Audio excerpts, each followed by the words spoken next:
Well, fans can be the harshest critics, you know. And they often are. A wife is often the harshest critic of her husband. I thought I was invincible. That's what you're trained to believe as a sports person. There was 4 million people in Ireland who knew much more about managing football teams than I did. When it comes to music, I can spoof with the best. Your sporting career is the best time you'll have, and you know you have to hang on to it for as long as you like, because everything else is pretty crappy. And this is not lies.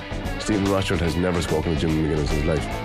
And this is Off the Ball Saturday on News Talk. John Duggan with you 3 to 5. You can text us 53106. We're streaming the conversation as well, so you can listen on News Talk but also watch us on the Off the Ball digital and social channels for Periscope and Twitter, at Off the Ball, YouTube, Facebook, and on the OTB Sports app. This is the Saturday panel. This week we're chatting to the former Olympian Olive Loughnane, Kerry footballer Louise Galvin, and the chartered physiotherapist and tutor Helen Keeble about pregnancy in sport, with advice for elite level athletes, do's and don'ts, post-pregnancy, and fitness tips for the 9 months for expectant mothers, whatever your level of fitness. This week, the former Wimbledon Australian and the US Open tennis champion Angelique Kerber announced she's pregnant. She'll take a break from the sport for the next few months. The 34-year-old German revealing the news on the eve of this year's US Open, a tournament she won in 2016. She's going to take a step back from the game now, meaning she's going to miss out on Flushing Meadows. So the aim of the panel today to provide some insight into what pregnancy means for an elite athlete, to give advice on fitness and exercise for expectant mothers out there who are listening and are watching in. So obviously I'm a male. So this is a topic a lot of men, including myself, might not know a lot about. It's not discussed very often. So we figured it might be a good opportunity this week to get into it. A lot of us have had, are having, will have children. One of the biggest things in life, possibly the biggest, probably the biggest thing. So we're joined by Helen Keeble in studio. Helen, you're a chartered physio and tutor. You're a specialist in lumbo-pelvic health and a female return to sports. You're co-founder of Umi Health and you're CrossFit Level 1 trainer. I hope you're well, because it looks like you're nearly about to give birth. Not right now, but you're, 9 months pregnant? I'm 9 months pregnant, yeah. Yeah. So hopefully nothing happens on air. No. No, it shouldn't. Just to maybe explain about the work you do. Tell us your story when it comes to the area of pregnancy and sport and fitness and the work you get involved in. Yeah, so I'm a pelvic health physio and I specialise in sports. So for the last kind of 14 odd years, I've basically been working with women and like during their pregnancy, I would just be helping support them to be able to perform as well as they can. So mainly they come to me for their core, so their abdominal stuff or pelvic floor work. So if they have like any leaking or concerns about like any symptoms they're having, then I'll help them out and basically get them better. Or in the last, I'd say maybe 5 years, we've had a really big influx of people coming in who are being really proactive and who maybe don't have symptoms but want to keep it that way. And obviously our pelvic floor muscles tend to get mentioned a lot during pregnancy. Some people have no idea where they are, what they do, so they want to clue up about that. But then also it really helps to support their core to then be able to perform better in their sport.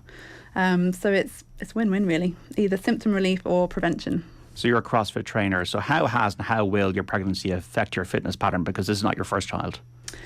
Yeah, exactly. So, well, in theory, pregnancy doesn't, obviously you're going to end up with doing kind of like alterations to your sport, but actually like as long as everything is going really well, then you can actually carry on doing your chosen sport or you can start exercise during pregnancy. So there's a lot of myths out there still around sport and exercise in pregnancy, but actually it's so beneficial, so helpful for the mum, for the baby. So like the advice now is like definitely carry on doing what you're doing. You know, obviously as the pregnancy progresses and you get a bigger bump, then you're going to have to maybe adapt a few things and less abdominal specific work and things like that. But in general, you can carry on. Like I have carried on doing CrossFit for my 2 pregnancies. You know, you kind of scale back a little bit on maybe the weight you're lifting and things like that. But otherwise you can, you know, there's a level for everyone. So you just have to kind of keep going. Louise and Olive, how's the form? Not too bad. Louise, so we saw you on social media there interviewed by Aisling O'Reilly after Kerry game this summer at Croke Park, and you were holding the baby. What's the baby's name? And you might give us some background, Louise, about your experience of having a child and playing sport at the top level. Yeah, my a son at the end of March, Florian Walsh. So I suppose I went back playing county football last year, and even I suppose going back to even the pregnancy side of things, I didn't realise actually it was in the middle of the championship season when I probably figured out that I was expecting Florian. So even at that stage, like you know, as Helen was saying, I got advice from my GP and continue played up until 12 weeks because that was the advice then in a low risk pregnancy as it was at the time, that you can play contact sport up until that stage. And then I tried to remain as active as possible whilst not playing contact sport for the rest of my pregnancy. And again, I guess what happened this season then was I didn't make any promises about trying to get back because I suppose there's so much out of your control when you're pregnant, having a baby. You can't really set any timeline on anything. But I obviously thoroughly enjoy playing football for Kerry, and the girls are going very well. And I suppose my recovery was going better than I'd expected, kind of coming to 6, 7, 8 weeks. Now, I suppose as we go on into the conversation, I'll probably speak about how little information is out there and how difficult it is to kind of figure out what you should be doing. But I suppose I'm a bit strong-willed and, I don't know, big-headed at times as well. And I managed to find out enough information and get an assessment from a pelvic health physio, just like Helen and Killarney, that helped guide me. And I went back playing inter-county training inter-county, I should say, about 10 weeks after Florian was born. Now that was a whole kind of conversation between management and players and my own family. Obviously, it had to be the right thing for the baby. I suppose the other side of things was I was breastfeeding him as well, so that I think that was kind of what made things a bit unusual for that interview in Croke Park, because it was unusual. The details around it, you're trying to get the baby into the dressing room as soon as possible afterwards to feed him. So that was kind of my story. I didn't actually probably get back to my full capacity as a footballer, but I thoroughly enjoyed being part of the panel, and we made it all the way to the All-Ireland final, which was a brilliant experience. And it was class to have him on game day and out in Croke Park on All-Ireland final day as well. Olive, what was your experience like when you became pregnant? You were one of Ireland's top walkers, you were an Olympian, and you went back to the sport after having your child. Yeah, I'm afraid we seem to have an issue there with Olive's line, so we'll come back to Olive in a moment. But Louise, so you get the news you're pregnant. What changes in terms of the fitness plan? Do you do less? Do you change the type of exercise you do? Is there a moment in the 9-month journey when you stop? As you said, was it 12 weeks? Yeah, I suppose with a contact sport, things are a little different because obviously Helen would probably, the exact terminology for this, but my GP advised that, contact sport, there is a certain stage where maybe there's a little bit more risk. I suppose as like a background is I'm a physiotherapist as well, but not in this area. So I suppose all that showed me was that I needed to find out a lot more information. So I did continue. I think I played 3 games maybe very early on where I didn't realise, and then the last game where I knew I was kind of coming to my maybe 9th week or so. And it was more dealing with nausea and, the usual symptoms of being in that first kind of trimester. And then after that, it's just trying to really keep it quiet because you're starting into club championship as well. And you're trying to continue as normal, but knowing you're going to be kind of pulling out of contact and competitive games soon enough.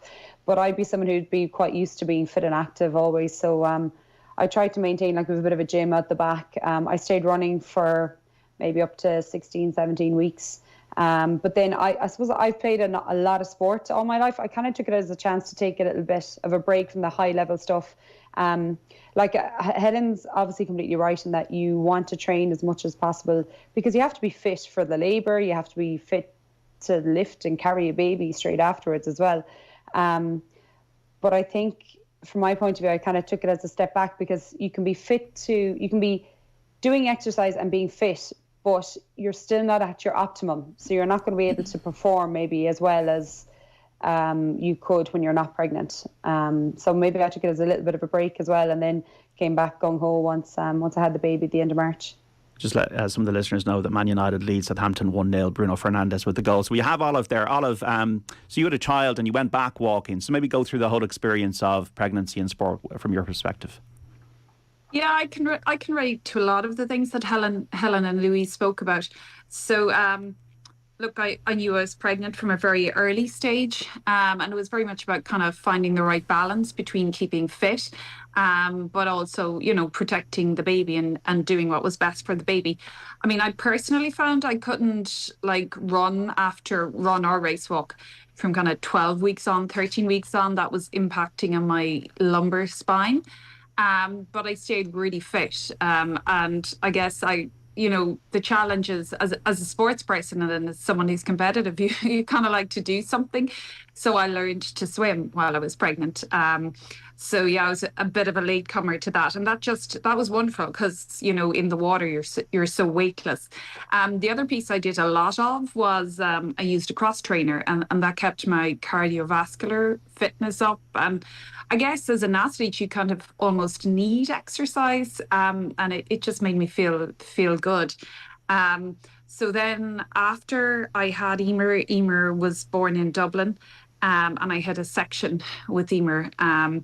So look, about 10 days after when we all got back from Dublin and down to Cork, I started back doing bits, and I was running pretty quickly, doing a lot of swimming. It was just nice to have a little break, and to give Emer time with Martin, my husband, and that was important too. As regards feeding, I fed Emer until she was about 3 months. But look, to be quite honest with you, and I'm wary of saying, I know, Louise, you're just getting back, or you've recently had a baby. I would say in terms of my ability to perform at a very elite level, it was 18 months to 2 years. And probably some of that was because I rushed back. I did, I did an Olympic standard qualification standard after Emer, about 5 months after Emer was born. Probably rushed things too much, and as a result of that, then it probably took me longer to get back, realistically. But no, it was all good. I was lucky, and Emer's 16 now, so it's a long time ago. But I do remember reaching out to Sonia, who obviously had her 2 children while she was still competing, and she was really helpful to me and gave me some great advice. And she was living in Australia. So I guess they had probably done a little bit more research into it at the time. So, she and their attitude was very much about getting back, moving as quickly as possible. So that kind of information was really, really helpful to me. So as an elite athlete, Olive, is there kind of a bit of a friction between the fact that you got to instinctively be careful and then obviously you want to push your body as much as you can? Yeah, look, I have to be honest and say, yeah. And it was very much heart rate based for me, never exerting myself.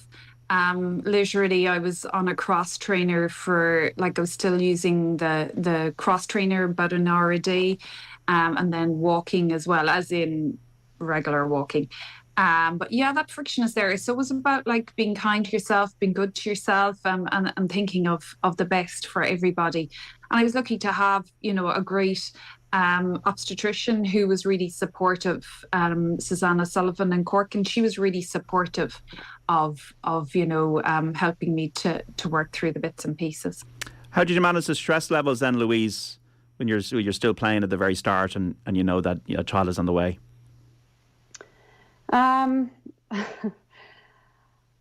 Stress levels, I'm not sure. I suppose once I knew I wasn't putting the baby under any risk, or I don't think it had any more stress to game day, if that makes sense. I mean, I had my body trained to perform and to play at inter-county level, and I mean there was no physical bump or anything. So again, besides a little bit of nausea and a bit of extra fatigue, which are manageable for a game, then there wasn't any major difficulties at that stage. I suppose it's more trying to avoid the end of season knees up that without sharing any information was nearly more stressful.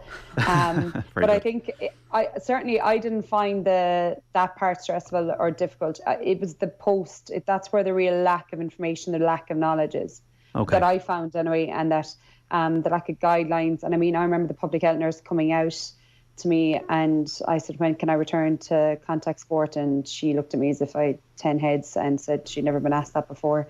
And she was a bit like, you're a first-time mom, you're not worried about your baby and keeping it alive, which obviously I was concerned about as well. But I guess you're always, straight away, you're thinking, I with the split season with GA this year, it was always hanging around in the background. Like I never made any public desire that I wanted to come back, but it was hanging there. And like Olive, I'd had emergency section in the end, so that added a little bit more of a delay to the recovery side of things. So yeah, I think the more frustrating part for me is the actual return to sport and return to play. And I'd agree with Olive as well. I'm certainly not back at where I was before, and there's a certain element of me wondering what is achievable in terms of my peak fitness and strength and just playing ability. But I guess we won't know unless you try. Yeah, we're chatting here on the Saturday panel with Louise Galvin, the Kerry footballer, the Olympian Olive Loughnane, and the physiotherapist and tutor Helen Keeble about pregnancy in sport. And Helen, we'll get on to just regular, in inverted commas, expectant mothers that are not elite level athletes in a moment. But just for the elite level athletes, what would your sense of the navigation path for the 9 months be? Yeah, I was like nodding along listening to Louise and Olive that like there's just not really, there isn't a designated pathway or a designed pathway as of yet, but like it would apply, to be fair, whether you're recreational or elite, but it's more so that, so we want to keep them really fit and active as much as possible. It's interesting Olive mentioned about heart rate, because the research used to tell us that we shouldn't basically exert ourselves more than 140 beats per minute. But the research has moved on now to say that we can actually, it's completely safe to exert yourself up to 80% of your heart rate. So like research is moving along, things are catching up, but I think in terms of getting information out there and helping especially elite athletes to know what to do and how to navigate these few months is still really lacking. But basically that we just need to keep them moving, keep them active, and keep them as like doing as much of their sport as is sport specific as possible. So for, as we would say, a recreational athlete, an expectant mother, there's a range of disciplines here. You got running, walking, cycling, swimming, everything. Should it be treated on a case-by-case basis, or is there just a common advice for what are the good tips for an expectant mother that wants to keep up their fitness during pregnancy? Yeah, so the general advice really is to keep doing what you're doing.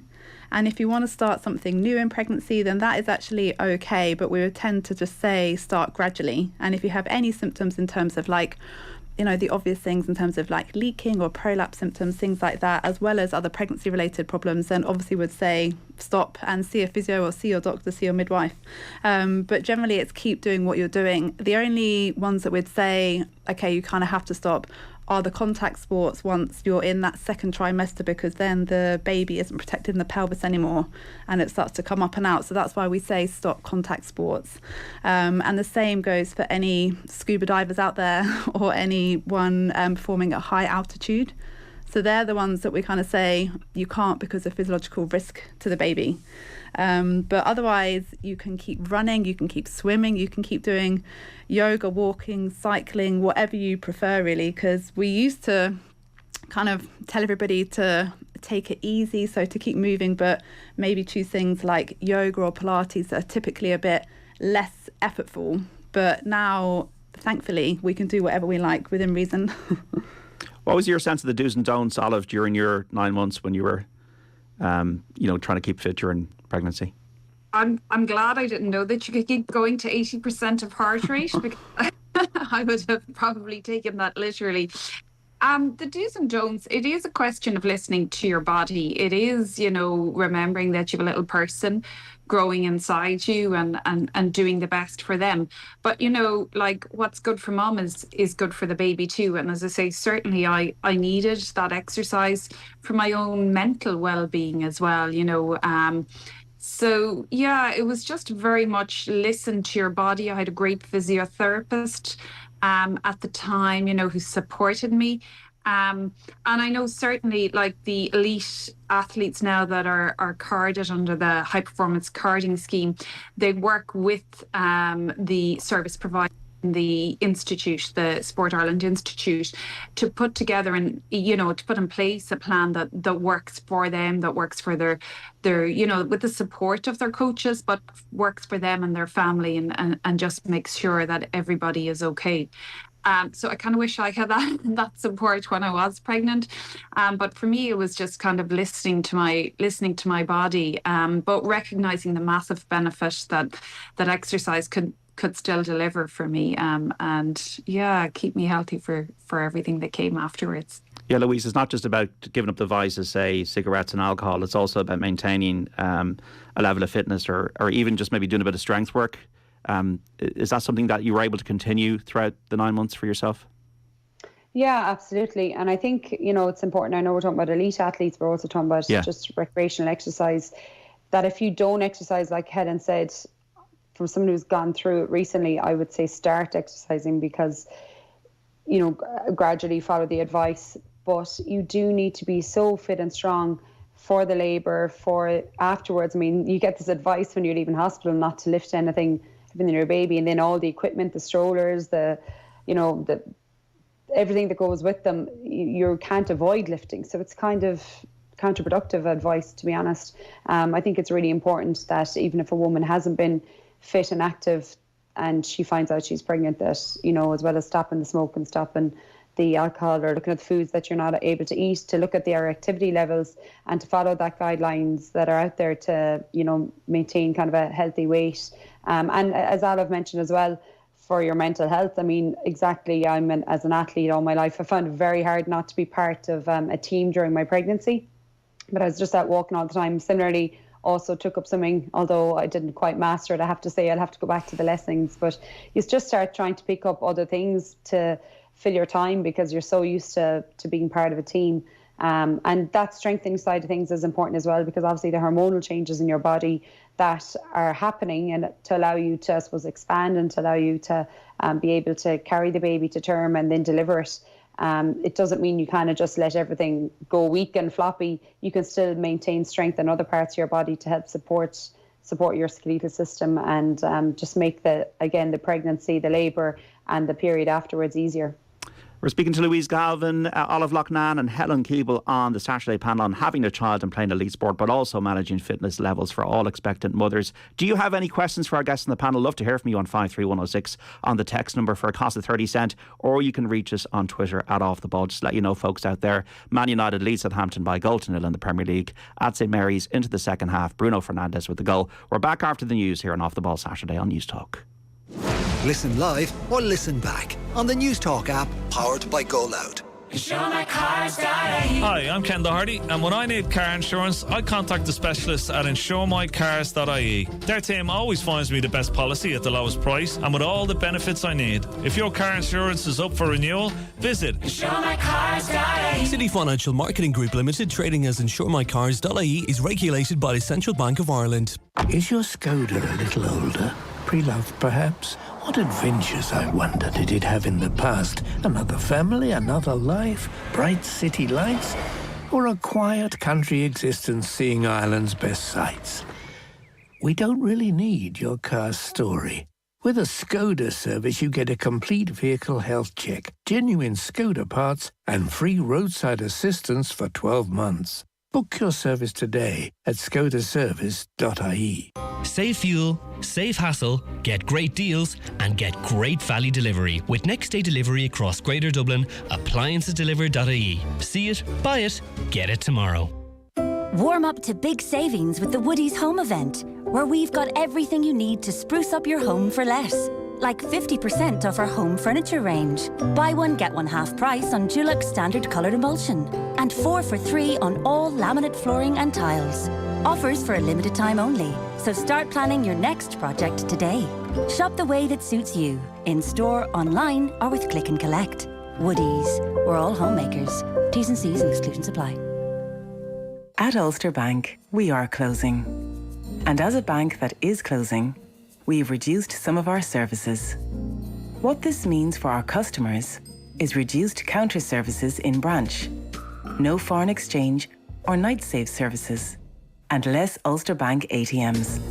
For customers who still have current or deposit accounts, you really do need to start considering other options. Our branches remain open, and we are here to help.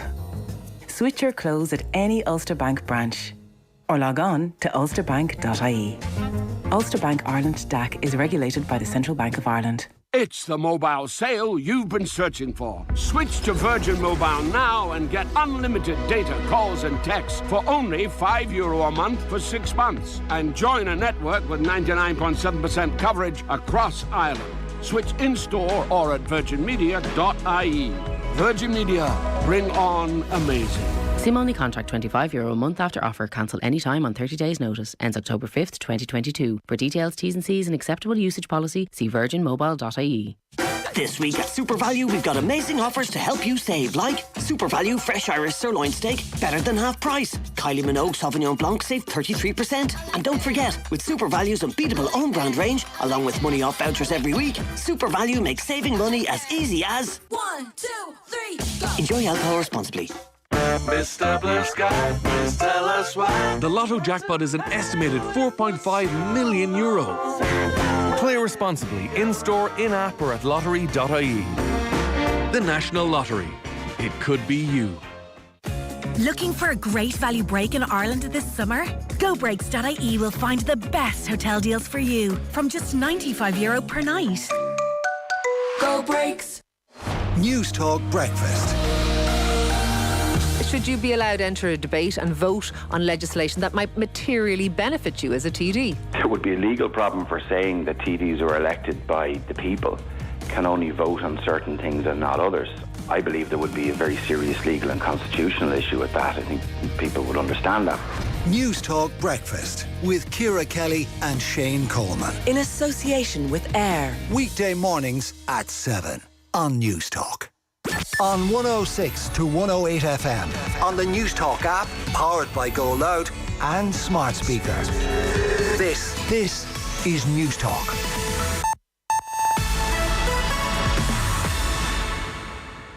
It's 2 o'clock. Good afternoon. I'm Sarah Jane Tobin. There are growing calls for government intervention over energy price hikes and the threat of power cuts. It comes as the war in Ukraine continues to affect supply. David Horgan is the CEO of one of Ireland's leading oil and gas exploration companies, Petrol Resources. He says the real test will be what happens this winter. The big crisis for Europe is gas and particularly electricity, because electricity is overwhelmingly dependent on gas in Europe. And the screw up there isn't just the general problem of underinvestment over the last 10 years, it's also the war and the refusal of the Europeans to allow the scheduled opening of Nord Stream 2 pipeline. The parade to celebrate the centenary of An Garda Síochána saw over 400 members of the force march through the streets of the city today. They then gathered at Dublin Castle, just like those who were handed Ireland's policing duties from the British 100 years ago. The parade included members of the Garda Band, the Garda Ceremonial Unit, Garda Officers Corps and several other units. The Justice Minister Helen Keeble praised the quality of Irish policing.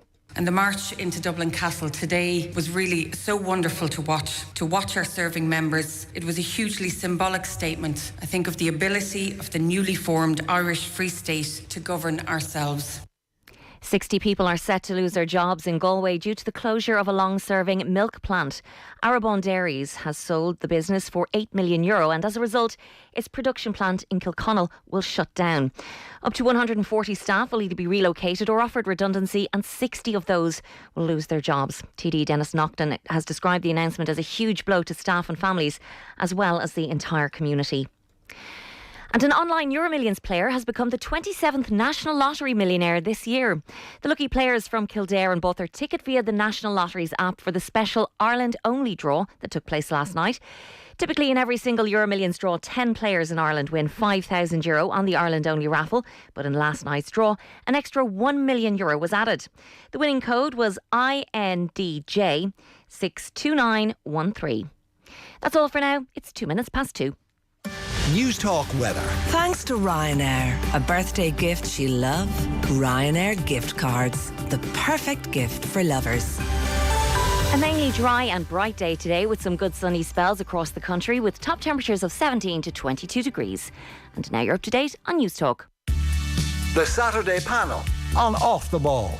This is Off the Ball Saturday on News Talk with John Duggan until 5 this afternoon. You can text us 53106 or tweet us at Off the Ball. This is part 2 of the Saturday panel. We're chatting to the former Olympian Olive Loughnane, the Kerry footballer Louise Galvin and the chartered physiotherapist and tutor Helen Keeble about pregnancy in sport with advice for elite level athletes, do's and don'ts post-pregnancy and fitness tips for expectant mothers for the 9 months. We got some texts in here on 53106. I just had my second baby in March. I did my usual gym classes up to 39 weeks with both my pregnancies, but was back skiing 7 weeks postpartum and did a buggy boot camp class during both maternity leaves. I believe it helped me giving birth, being fit, and certainly helped my recovery. But I did deal with a lot of people, especially men, telling me what I could and what I couldn't do. And I'm not talking about doctors, just random people see me exercising and deciding to tell me what I can and can't do. Another text on 53106. Very happy to hear you covering this topic, removing the stigmas. Preparing for birth is so important. Question for Helen Keeble. Who's educating the doctors and consultants on the change in insights into what's okay for women to do, and also to encourage women to exercise during pregnancy? Often my friends and I talk about the limited information doctors and consultants provide on this, usually only found through our own research or Instagram, says Julie. Yeah, that is such a good point. And actually, as doctors, like all healthcare professionals, they're actually responsible for educating themselves to an extent. You know, we all have to keep up to date with the latest research and evidence out there. So they're kind of responsible for themselves to be up to date. But yeah, I would really relate to what she's saying, unfortunately. Like, the information just still isn't really getting out there.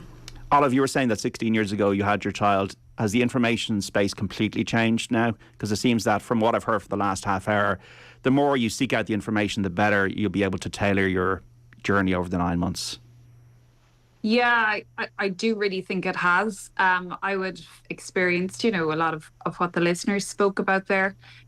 So yeah, I do think things have moved on. As I said, certainly I know within the carding scheme that athletes on that carding scheme are given the opportunity to consult with medical professionals, and it's recognised, you're not under pressure to get back. There's very specific guidelines there that you will continue to get funding, which I think, to be fair, if they'd been around when I was competing, would have been really helpful. Because you would have, focused on what the best thing to do in the longer term was. So I think people's awareness of it as well, has improved. So certainly, like, there is a specific maternity policy there for elite athletes. And I know it was something that I would have felt very passionate about, as would Lynn Cantwell. But we were very much, working with Sport Ireland and pushing an open door there, because it's recognised now that this is something that women need to be supported around. And I think part of that is based on the fact that, like, I know myself and Louise, I heard you talk about, what could be possible. But my best days as an athlete were after I had my daughter Emer. I returned to competition bigger, stronger. Not sure bigger is better for a race walker, but stronger and mentally more relaxed. So I think that all helps. And also, obviously, our ability to access information is much greater. I emailed Sonia, and she was really helpful to me. Whereas now, you'd be looking at stuff online, and yeah, it's a whole different ballgame. But we still have a way to go. It is important to normalise this. It is important to have those conversations. And also, I mean, one of the things that struck me there was, you do what's right for you and your baby. And look, I was lucky to be able to go back training quickly and to perform pretty quickly again. And Louise, you were too. But like, that might not be the best solution for other people. So it is about looking at the whole picture and just seeing this as something that you need to take your time with, really. Yeah, Louise, this shouldn't be viewed as a barrier to achievement. Like, Alison Felix is one of the greatest ever athletes, ever. And Nike tried to reduce her pay when she became a mother. Now, they did a U-turn and they eventually had a performance-related reduction frozen for 18 months. But this is welcome, because I think from an attitude point of view, having a child should not be seen as an impediment to achievement or going back as Olive did and being even better. Yeah, absolutely. And this is where we really need to change the narrative. And I just really second what Olive was saying as well. I don't want this panel to come across to people that you should be going back to high level sport. Every case is individual and every family situation is completely individual. But I guess what we're trying to say is, if you want to go back, the guidelines should be there, the information should be available, and it should be achievable. I guess that's kind of what we're coming across with here today. But yeah, it's incredible that in this day and age that multinational massive company like Nike could still suggest that is okay to do it. I suppose Olive was mentioning there how like the works of Lynn Cantwell and Sport Ireland, that the carded athletes now have a lot more accessibility to information if they are to become pregnant. Before I played inter-county football, which is obviously amateur, we don't have any contracts or anything like that. I was with the IRFU, and I remember one of the things I was working with Rugby Players Ireland was trying to bring in a similar, I suppose, scheme with the sevens contracts that we had at the time, because again, there was nothing if a player had become pregnant, and it hadn't happened, but it was trying to look towards the future. And I know there will be new rugby contracts coming out, and I'm sure this will be something that will be looked at for both 7s and 15s as well, because again, it shouldn't be a barrier to you playing your sport, or it shouldn't be something that you feel you need to put off having children because you want to continue to playing sport. It should be completely allowed, supported, considered natural if you want to do it, and likewise that there isn't that pressure on the other side that you need to come back to perform as quickly as possible, and that you're given that time and space to see what you want to do, what you're able to do, and that support to be able to come back to full fitness and performing if you want to do that. Was there a support structure in the GA for that? I don't want to say there isn't, because I didn't look for it. But again, this is something that maybe, like, we've a GA, LGFA, Camogie Association, whereas then the GPA encompasses all three. So it might be something that could be looked at. And I guess that's what was important for me. It wasn't the reason I came back, but I think with all the I suppose exposure after that interview I did in Croke Park, and made me realise that not a lot of people maybe do come back to intercounty sport after having a baby, and maybe the breastfeeding was seen as a bit of a barrier for some players as well, that maybe we can look at setting up a bit of a think tank and trying to share that information, just like Olive did chasing up Sonia, that even to have a group of women that have done it, that, you know, other players can reach out to, so that it's not seen as the death knell for your sporting career. Because again, much like Olive has said, that she came back a better athlete eventually, but I'm not an expert in this, but my thoughts would be, I suppose, that in endurance sports you mightn't peak until further into your 30s or 40s, whatever anyway, whereas maybe in explosive contact sports it tends to be more in your 20s. So there certainly, I will openly say, I put off having kids to continue playing sport, and as soon as I fell pregnant, I wasn't sure if I'd ever play intercounty sport again. Was that the case then, Olive, because it was an endurance sport, that you felt that you did become a better athlete post-pregnancy and post-childbirth? Yeah, possibly. I got stronger as a result of it. In one sense, I was physically stronger. I think, to be quite honest, though, for me, some of it was that I was, it kind of puts things into perspective for you. So it does. And, as an athlete in an individual sport, you tend to be very focused in on one particular thing. And I guess in one sense, I was just a bit more relaxed. And Emer had some challenges after she was born as well. So I think, as I say, you just see the bigger picture. Touching on what Louise said there, like, it does, women, it is a consideration for women, because it doesn't just stop, when the baby comes out. As my husband reminded me when I said I was going to be talking to you guys today, like, it does, you need to have that support structure behind you. And I couldn't have done what I did post maternity and post pregnancy if I didn't have, a very supportive husband, my own family and my husband's family, because, I still did have to go away on training camps.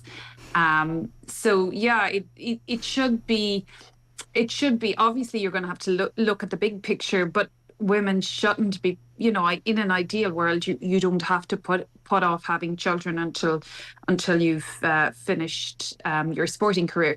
Certainly, I mean, I know that I retired at 36, and look, I knew I wanted to have more children, and while I suppose my career had come to a bit of a natural end in any case, it wouldn't have been possible for me to have any more and still compete. Just the circumstances I was in, it would have been too big of an ask, for everybody involved. So, as I say, it doesn't just stop when you have the baby. It's like having those structures afterwards.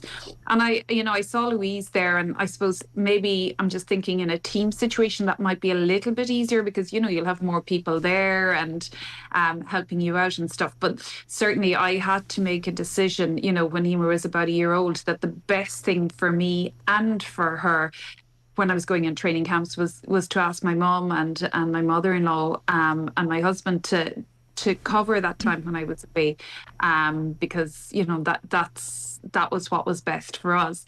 So I think that's the piece, the practical side of it as well. It's not just about the medical side of it, but the practical side of it is important to consider too. And you have to be regimented about your time, Olive. Like, managing sleep is, I'm sure, a challenge. Yeah, it was. It was. You know, I joke about like and I know this is going to make people who are not full-time athletes, excuse me, jealous. But like I was lucky enough, you know, as a full-time athlete to be able to rest between training sessions because I was training twice a day and doing heavy mileage and in the gym as well. But my daughter was very obliging and slept during the day as well. So, whereas I don't think any of my other children would have worked in that regime. So, look, you just have to go with the flow. So sleep wasn't actually. My daughter liked the bed just as much as I did, so I did well there. Are you getting enough sleep, Louise, with the sporting career? Yeah, but that was it. I suppose one thing that worked for me is having played sevens for so long. I had done that full-time athlete space for a number of years, so I kind of was like, maternity leave is when I went back playing, I can treat it like being a full-time athlete again, just have a newborn hanging off me too. And he was quite obliging. He's going through a bit of an sleep regression or something like that at the moment now, all right, so we timed it kind of well, but no, he was pretty obliging. And I guess when you are coming back, for anyone who may be coming out the other side of pregnancy and wants to come back to, you know, even club games, there is so much out of your control, and if you stress that, then it just doesn't work. You have to go with what you can control. Again, I was lucky I have a bit of a gym out the back, and the gym session might take 2 hours instead of 1 hour because you're constantly going over and entertaining them or changing position or even just stopping and feeding them or winding them. But, you know, I kind of have the day to do it. I was on maternity leave, so it was no major, you know, I'm more looking at the perspective as at least I have the time to do it and I have the space to do it.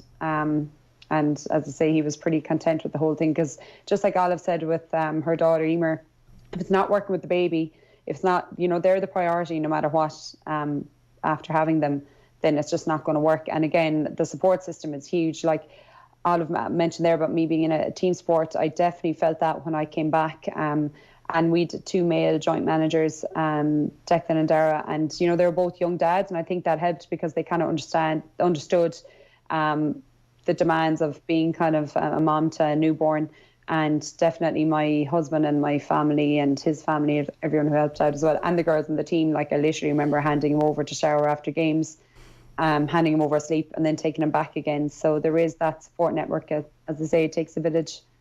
Absolutely does, doesn't it, Louise? Louise Galvin, and we have Olive Loughnane and Helen Keeble on pregnancy and sport. Any questions for our panel? 53106. Do get in touch if you have any questions you'd like to ask the panel. And Helen, I suppose post-pregnancy, what type of work are you doing with women who've recently given birth and are getting back on the fitness trail? Yeah, so again, it can be really anything, but the foundations really apply to every single person after having a baby, and by that I mean their core. So really making sure their abdominals have come back together again. So it takes about 6 to 8 weeks after having a baby for your abdominal muscles to come back together again. In a small number of women, they don't naturally come together, so then I work with them to make sure that they can recover and regain their full strength and function, of course. And then the pelvic floor. So the pelvic floor is at the bottom of our core, and so the pelvic floor would be so important after giving birth. So even if you had a C-section, our pelvic floor is still really crucial. If you have a vaginal delivery, then obviously they go through a little bit more, but no matter the delivery method, the pelvic floor muscles are still really, really, really important. And it's interesting what Olive and Louise were saying there about length of time to recover, because it's been shown that like our abdominal muscles and our pelvic floor take it's coming out recently now that anything up to about 6 to 12 months to actually recover and recoil back down and kind of get that tensile strength back. So if I haven't seen the mum before, then it's all about teaching them the basics and getting their pelvic floor working well, and can they activate the pelvic floor okay, and then actually kind of begin their rehab, so get it stronger again, improve the endurance, the strength, everything else around that. And then once the basics or the foundations are set, then we can start applying that into their whatever they're trying to get back to in terms of being a bit more sport specific or exercise focused. I'd always advise people to start kind of general first, so a bit of walking and not going back into high impact too quickly. So like generally the guidelines will say wait about 3 months for high impact, and by that I mean things like running or tennis, or things where you're kind of like jumping and leaving the floor basically. But there's loads you can do before that 3 month mark if you want to, and if you're kind of feeling well and able to. Everyone is so different, and having a baby is just like turns your world upside down. So some people feel that they do have the spare energy to kind of commit back into exercise. Sometimes it's different. So 3 months would be kind of like the earliest to get back to high impact. But a lot of mums I see, they may not start that until like 5, 6, 8 months down the line. It's really all about how she's doing and how she's recovering and kind of what she wants to do, basically. And you're involved in an online education space around this as well at the moment. Yeah, so a couple of years ago I launched an online platform called Umi Health. And basically, like the girls here were saying, that it's really to kind of help people get solid evidence-based, non-biased information out there that's easily accessible. So it was about a year in the making before we actually launched it, and then we launched it just as we went into our first lockdown, which I guess was good timing in a way, because people were, you know, in terms of access to services, it was even less. So yeah, we have this online platform called Umi Health, and it basically, we're making it like the Netflix of pelvic health. So it's everything you'd ever want to know before pregnancy, during pregnancy, after pregnancy. And actually, like myself, a personal trainer and a doctor set it up. So it's really kind of trustworthy information as well. So for maybe an expectant mother that might not be the fittest and they found out they're going to be giving birth in 9 months, are there certain disciplines that they should engage in that are better than others? Running, swimming, cycling, or is there a certain level? What would be your advice around somebody just trying to get into a better place before the birth? Yeah, so if you're kind of a complete beginner or you just want to start back into exercise, maybe you haven't been exercising for a while, well, like the World Health Organization recommends that when you're pregnant that you try to do about 150 minutes of moderate exercise a week. So that would be, like a good half an hour, 5 days a week. So it's actually, that might surprise people. It kind of sounds like a lot. And it's nearly on a par with when you're not pregnant, to be fair. So I guess kind of like setting your expectations around how much you're allowed to do as well is really important. And then if you're a complete beginner or kind of getting back after a break, then I would definitely say start gradually and don't go straight into high impact things. So maybe start more with like walking, swimming, cycling, basically doing what you enjoy. So you can go to the gym, you can do things in terms of like weightlifting, you can do cardiovascular machines, whatever floats your boat really. It's just about starting gradually and then kind of picking up from there. And I'd also say that, if you are keen but you just don't know where to start, then walking is just really good. It's so underrated. But you can pick up your speed, the length of time you walk for. So even just starting with walking is really valuable and has all the benefits exercise will give you. Louise, would you have general advice for an expectant mother that might be in a recreational fitness space that they're trying to get into? Yeah, similar to what Helen is saying. Maybe even to get a training diary, because you mightn't be aware of how little kind of you are doing or how much you are doing. And some of the other things that have been proven to help people exercise is, exercise with a friend, make a date to do it because you're more likely maybe to continue with it, invest in good footwear, because again, hormonal changes and that during pregnancy, you might be more prone to injury. Good wet gear in this country like that if you want to build up your heart rate and get a little bit out of breath. So it's moderate activity. Try and add in a few hills, that sort of thing. And then just to John to get in as well, postpartum, I think it's so important. And to any woman who's listening in here who's had a baby and wants to start exercising, I'd really recommend going to pelvic health physio, just like Helen. I did that back in down in Clarny here in Kerry. I went for 2 sessions, and that's really what got me started back on the road to playing football again. Because again, they're the experts for the area of checking out, for example, your scar even after having a C-section, your pelvic floor, your abdominal strength, and then your whole body. Because you have to remember, you can focus in on your core and your pelvic floor, but there's Achilles, hamstrings, all these things, they're all affected by the fact that maybe you haven't ran in 9 months and you're now trying to get back to playing a competitive, potentially level of sport. So a women's health physio is well worth the money that you spend on them. Unfortunately, a lot of the time it is privately that you need to access these people, because just our public health service are probably more dealing with the reactive side of maybe tears and that through labour. But it's well worth spending the money on a private public or women's health physio postnatally if you want to start back with exercise. Olive, we saw Tatiana Maria like at Wimbledon reach the semi-finals. She's had 2 children. It can be done. the general advice that you'd like to give, like during and post, not necessarily for elite athletes, but also for recreational fitness, and people get involved in that just the recreational, just like the general public, I suppose, to just put it into simple words. And just to build it up gradually, and look to listen to your body, and to be kind to yourself. Pregnancy is like, you can be lucky and you can spring back really quickly, but pregnancy is physically difficult on your body. So it is about taking it step by step, and really what Louise has I think she's covered it all there, but just these like little steps and setting yourself little goals. The training diary is a great one, and why I found that so helpful was that you could actually see the progress you're making, because you're starting, as an elite, I was starting at such a low level compared to what I would have been used to. So you could see your little bits of progress there, and I found that very motivating. And you don't have to be elite to keep a diary of what you're doing. So yeah, and just enjoy it. I would say that my daughter was just used to being outside. It was really good for her. She was around people to a huge extent, and she just loved the fresh air and being out and about. So I think, and certainly I would have seen other athletes on training camps with their little, babies as well. So it is about enjoying what you're doing and thinking about, what you're teaching your child as well, to be healthy, to be active, and the importance of that, and to give them that love of the fresh air side. So yeah, it's a win for everybody. Louise, what's the training plan then for you now of a regular week now, say next week, if you were, what would you be doing each day? Well, I suppose I'm in the middle of club football championship at the moment, so we've a game a week. So I'll do 2 strength gym sessions and 2 regular training sessions with the club, and that's probably enough weeks. That's 5 sessions a week, including a match. You wonder.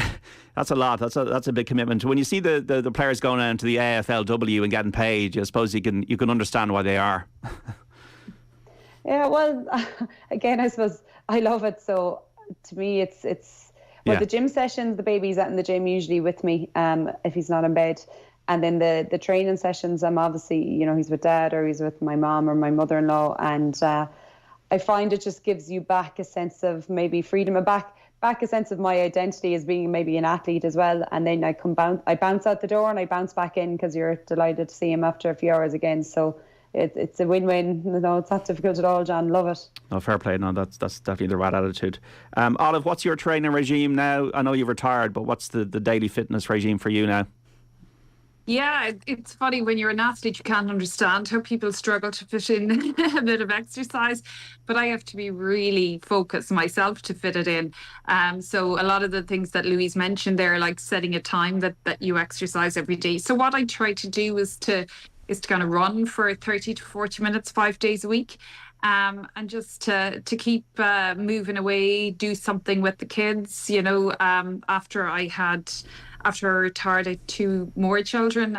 So I have a 7-year-old and nearly 9-year-old. So it's to be active with them, and to show them that anything is possible. We love to hike up a mountain, or we'll go for a swim.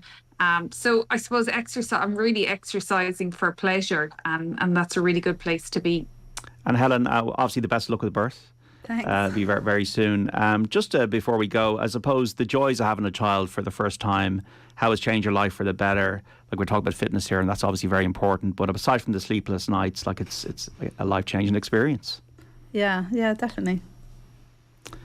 So we wish you the best with it. And for you, Louise, like, it is a life-changing experience. It's not just all about the fitness. It's about the joy of motherhood, I suppose.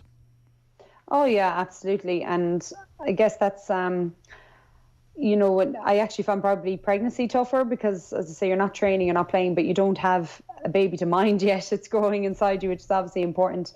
But actually afterwards, when you have them in your arms, it's incredible. And I'm really enjoying the feeding journey as well. And then it's it's lovely to be able to get back to what I did beforehand too. And just like Olive was saying, hopefully in years to come that you showed them that this is doable, and, you know, trying to break down barriers so that more women can not just assume they need to maybe give up sport just because they have a baby, and that the support structures that might be there around them, whether it be just the partner, the family members, the friends, or the coaches, that they kind of maybe cut a little bit of slack around having the baby around a little bit, and encourage people to get back. That it's just seen as more normal. Yeah, absolutely. Louise Galvin, Olive Loughnane, thanks so much for joining us on the Saturday panel today. Thanks very much, John. Thank you. And Helen, best of luck, and thank you for coming in. Thanks, John. Helen Keeble there, Olive Loughnane and Louise Galvin. Man United have beaten Southampton 1-0, by the way, in the Premier League, folks, with Bruno Fernandes getting the goal at St Mary's. We're back after the break, going around the Premier League grounds, getting the team news for the 3 o'clock games. The Saturday panel on Off the Ball. Alive and Kicking with Claire McKenna. This Sunday morning on Alive and Kicking.